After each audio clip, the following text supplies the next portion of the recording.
নমস্কার বন্ধুরা, প্রিয়াঙ্কার বাঙালিয়ানা রান্নাঘরে সবাইকে স্বাগত। আজ তৈরি করব সম্পূর্ণ নিরামিষ লোভনীয় স্বাদে ঝিঙের একটি রেসিপি। প্রিয়াঙ্কার বাঙালিয়ানা রান্নাঘরে আজ নতুন একটি রেসিপি আপনাদের সামনে প্রেজেন্ট করব, যেটা কিনা আপনাদের পছন্দ হবে। ঝিঙে দিয়ে এই নতুন রেসিপিটি আপনারা অবশ্যই ট্রাই করবেন, আপনাদের ভালো লাগবে। তাহলে চলুন দেখে নিন আমি কিভাবে এই রেসিপিটি তৈরি করেছি। প্রথমে কড়াইটা ভালো মতন গরম করে নিয়ে দিয়ে দিলাম 4 চামচের মতো সর্ষের তেল। এরপরে ঝিঙেগুলোকে লম্বা করে দুভাগ করে কেটে নিয়েছি। তেলটা ভালো মতন গরম হয়ে গেলে ঝিঙেগুলো তেলের মধ্যে দিয়ে দিচ্ছি।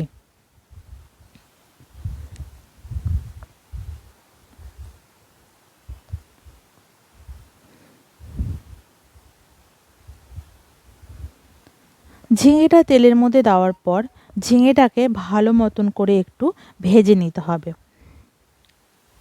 যেহেতু ঝিঙেটা কিন্তু খুবই অল্প সময় তাড়াতাড়ি করে কিন্তু সেদ্ধ হয়ে যায়, সেই জন্য কিন্তু এখন কোনো লবণ আমি দেব না। একটু পরে আমি কিন্তু লবণটা দেব। আমি এমনি ঝিঙেটাকে কিন্তু ভেজে রাখবো। ঝিঙেটা যেন একদম আস্ত আস্ত থাকে, ঠিক সেই রকমভাবে কিন্তু ভেজে নিতে হবে, একদম যেন গলে না যায়।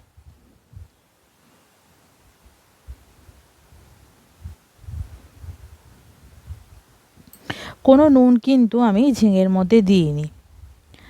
এই রকমভাবে কিন্তু ঝিঙেটাকে ভেজে নিতে হবে। এখন আমি ঝিঙেগুলোকে একটা আলাদা পাত্রের মধ্যে তুলে রেখে নিচ্ছি।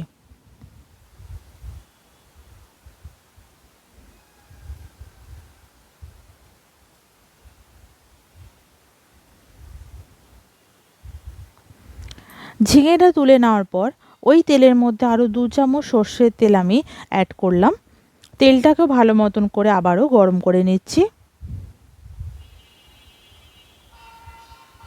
তেলটা ভালো মতন গরম হয়ে গেলে দিয়ে দেব কালো জিরে।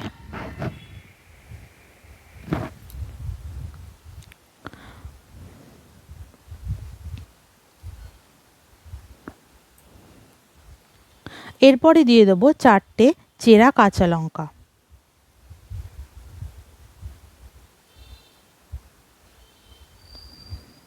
এরপরে দিয়ে দিচ্ছি পরিমাণ মতন লবণ।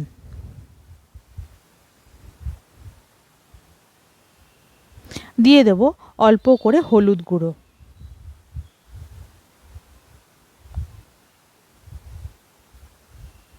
আর দিয়ে দিচ্ছি অল্প করে লঙ্কার গুঁড়ো। দিয়ে ভালো করে মশলাটাকে একটু ভেজে নিতে হবে। এরপরে দিয়ে দিচ্ছি একটু জিরে গুঁড়ো।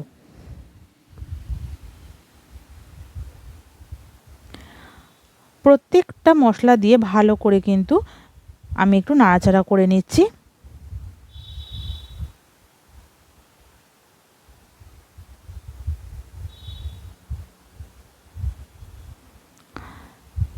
এখন আমি দিয়ে দিচ্ছি 1 চিমটে হিং। হিংটাকে দিয়ে আবারও ভালো করে নাড়াচাড়া করে নেব। মশলাটা যাতে পুড়ে না যায় তার জন্য অল্প করে দিয়ে দিলাম জল। এরপরে ভালো করে মশলাটা কষিয়ে নেব।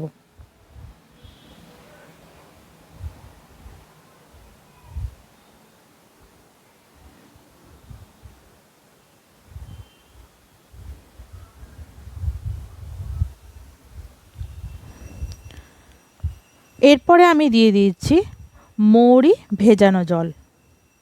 মৌরিটাকে আমি কিছুক্ষণের জন্য ভিজিয়ে রেখেছিলাম 10 থেকে 15 মিনিটের জন্য। সেই মৌরি ভেজানো জলটা আমি দিয়ে দিলাম।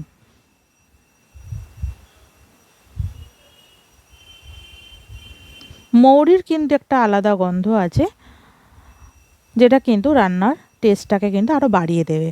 দেখুন সুন্দরভাবে কিন্তু মশলাটা কিন্তু কষে গেছে, তেলও কিন্তু অলরেডি ছেড়ে দিয়েছে। এরপরে যে ঝিঙেটা ভেজে রেখেছিলাম সেটা আমি মশলার মধ্যে দিয়ে দিচ্ছি।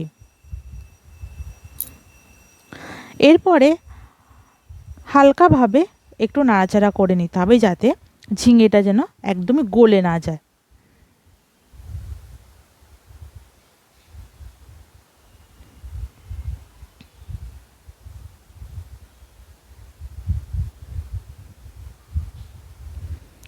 ঝিঙেটাকে হালকাভাবে একটু নাড়াচাড়া করে নিয়েছি। দিয়ে দিচ্ছি টেস্টের জন্য অল্প করে একটু চিনি, আর দিয়ে দেবো সর্ষে বাটা।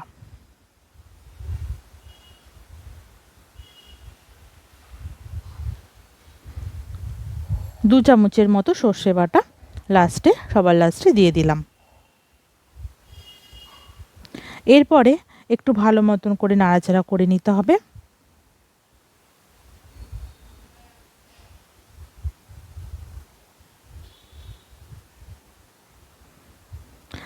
এখন আমি কিছুক্ষণের জন্য একটু ঢেকে রেখে দেব।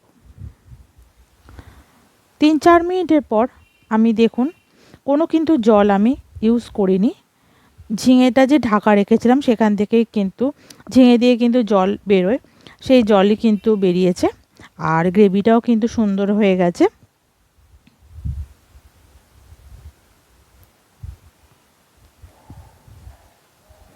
সুন্দরভাবে একটু আমি নাড়াচাড়া করে নিলাম, আর একটু মাখা মাখাও করে নিলাম।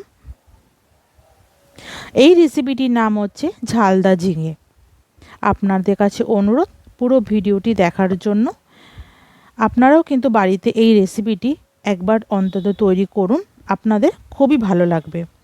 আর গরম ভাতের সাথে কিন্তু রেসিপিটি একদমই অসাধারণ লাগবে খেতে। আপনাদের কাছে অনুরোধ করছি, প্লিজ আপনারা বাড়িতে তৈরি করুন, আর আমাকে অবশ্যই কমেন্টের মাধ্যমে জানান আপনাদের কেমন লেগেছে।